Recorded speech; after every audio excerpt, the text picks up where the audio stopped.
A very pleasant morning to all of you, dear students. Welcome to the science class. Children, today in this video, we will go ahead and study chapter number 7 in science, that is, things around us. In this chapter, we will study about the characteristics of living things and difference between the living and non-living things. So when we see around us, I'm sure you would see a number of different things. It could be a tree, table, wall hangings, stones, water, cars, cloud, plastic bottles, television, right? So can we say which of these things are actually living and which ones are non-living? How do we separate them as living and non-living?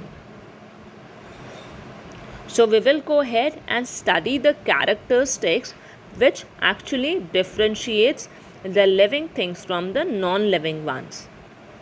It includes nutrition, respiration, growth, excretion, reproduction, movement, response to stimuli, and cellular organization. Some of these characteristics can be found in some non-living things, but not all of them. So all these characteristics are never found together in non-living things. While we go ahead and start with the characteristic of living organism, the first one is that living organisms are made up of cells. That is cellular organization. All living things are made up of cells. A cell is the smallest unit of living things. Example would include amoeba, yeast, bacteria. Living thing consists of a single cell. They are called as unicellular organism, whereas the organisms that are made up of multiple cells, like we, the human beings, we have multiple cells in our body. So we are called as multicellular organisms. An example of unicellular organisms are amoeba, yeast, and bacteria. Then the living organisms require energy. That is, eating and feeding is another characteristic of living things. All living things need food. Plants make their own food through the process of photosynthesis, but animals get it from plants or other animals.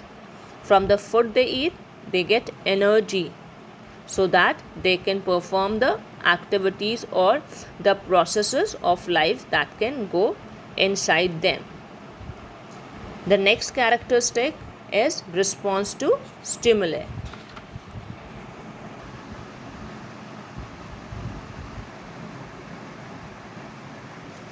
Changes in the surrounding of an organism which makes it to respond to the changes are called as stimuli, and the organisms that reaction to the stimulus is called as a response. For example, when you move your foot, when you're moving around, and if you suddenly step on a thorn or a sharp stone while walking barefoot, you take back your foot, right? That is actually your response to the stimuli, where thorn and sharp stone were working as a stimuli.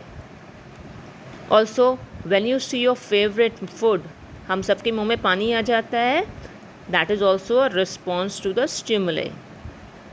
Yeah, so these are the examples of response to the stimuli, children. The next characteristic of the living organism is growth and development. All living organisms show growth. Growth is an increase in the size of an organism.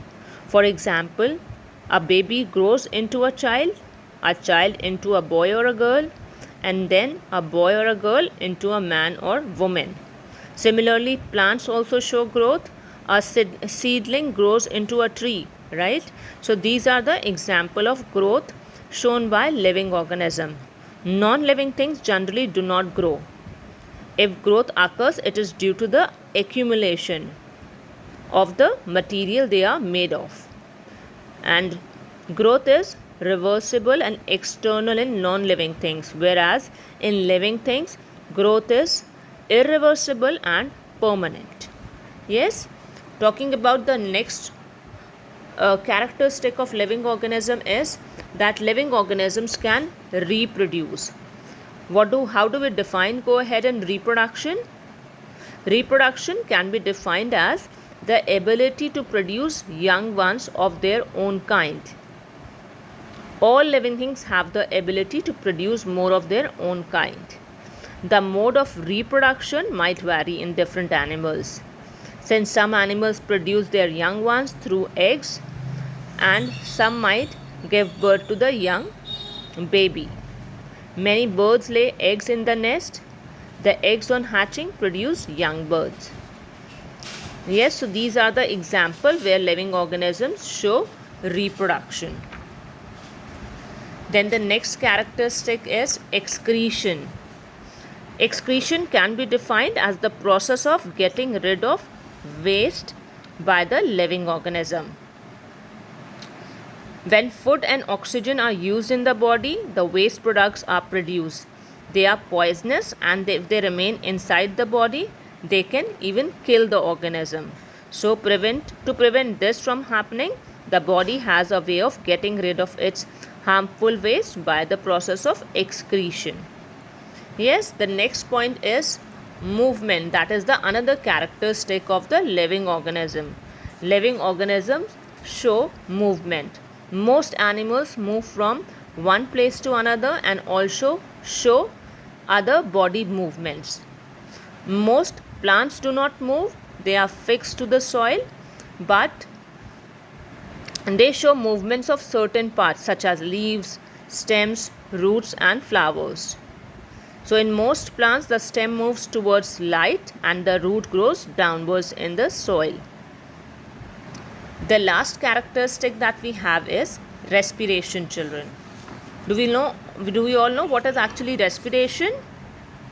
Respiration is a process in which energy is released from the food. This released energy is used for carrying out life processes such as growth and movement. The food combines with oxygen and gives out carbon dioxide plus water and energy. As we inhale and exhale, is that same as respiration, children? No. Inhaling and exhaling is also called as breathing, and breathing is a part of respiration. It is not the complete respiration. Breathing involves exchange of gases, that is oxygen and carbon dioxide, and process of breathing in humans is similar to that in animals like cows, buffaloes, dogs and cats. But some animals have different mechanisms for the exchange of gases. For example, earthworms breathe through their skin and fish have gills through which oxygen dissolved when water is taken in. Talking about plants, exchange of gases takes place through pores which are present on leaves, and what are they called as? They are called as stomata, right? So exchange of gases takes place in plants through stomata, and that's what respiration is all about, where energy is produced from the food. So children, these were some of the characteristics belonging to the living things. This is the table that actually shows the difference between living and non-living things. It's also given in your textbook on page number 91. As I see here, if we talk about nutrition, living things obtain nutrition from the food, whereas non-living things, let us take your pencil box. Does it require nutrition? क्या हम उसे खाना खिलाते हैं? No. Then respiration, living things show respiration and non-living things don't show respiration. Growth, living things show growth. It is internal and irreversible for living things, whereas non-living things don't show any kind of growth. But if a non-living thing is showing increase in size, it is because of accumulation. It is external and is reversible. Excretion, The living things excrete out waste produced in their body, but non-living things do not produce any waste within their body. Reproduction, living things reproduce their young ones, and non-living things do not show reproduction. Talking about the movement, living things show movements on their own, but non-living things do not show movement on their own. Then response to stimuli is present in living things, whereas in non-living things it is absent. The last characteristic of living organism, that is cellular organization. Living organisms are made up of cells. Depending upon the number of cells present in them, they are classified as unicellular or multicellular, but in non-living things no cells are found. So children, these were the characteristics or the differences in the characteristic of living things and non-living things. Please read through the chapter as per the topic taught to you in the Zoom class. If you have any query, you always have WhatsApp, or we can discuss that in the Zoom class. In this chapter, we have studied about the 8 characteristics of living things. If you still have any doubt, you can get back to me and enjoy e-learning. Thank you.